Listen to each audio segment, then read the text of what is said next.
All right, welcome back. Let's start exploring this a little bit deeper. So exercise 2 says, consider the following points. We have A, which is 3, 4, and B, which is 4, 9. Now, we're not given a graph here. So we're going to have to use this idea that we learned in the last exercise, that you can find the difference or the distance between 2 points by finding the difference of their values. Okay, difference means subtract. So the first part here says, what is the change in x that occurs between B or A and B? So let's look. The x values are here. I'm going to highlight them in yellow, right? Now, think back to elementary school when we talk about subtraction. Order matters in subtraction, okay?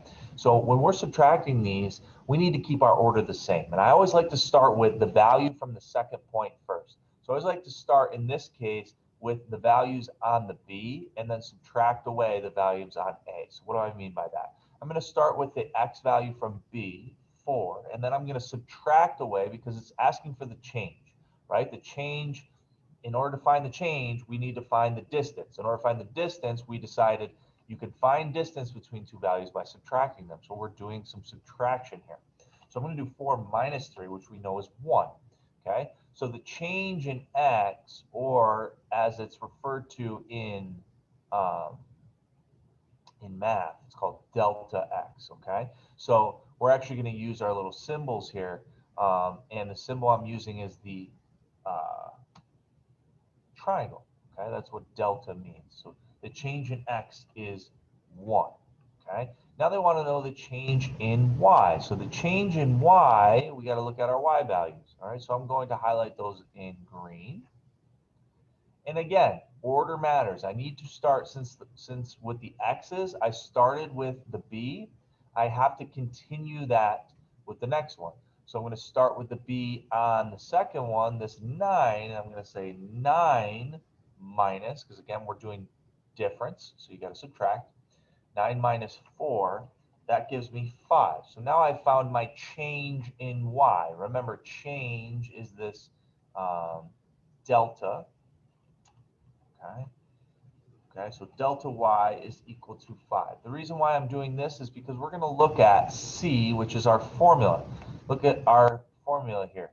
This goes in right here. We're just going to do a little substitution, right? And this goes in for here. But first, I want to visualize this a little bit.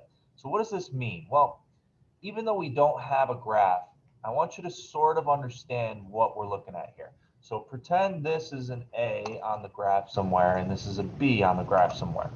What are we saying with these values? We're saying that the change in Y values is up 5, okay, in the positive direction, so that's up. So basically what I'm saying is, in order to get from this point to that point, you got to go plus 5, okay, so that's a 5 length.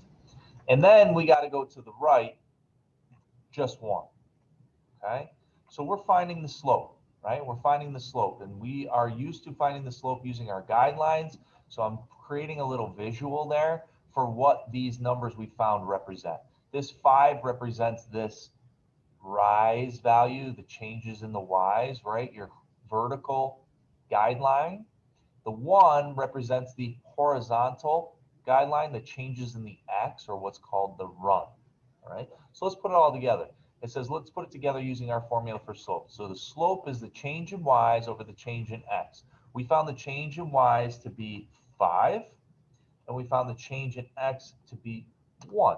So what does that tell us about the slope between these 2 points? If we were to connect these points with a line, the slope of that line would equal 5.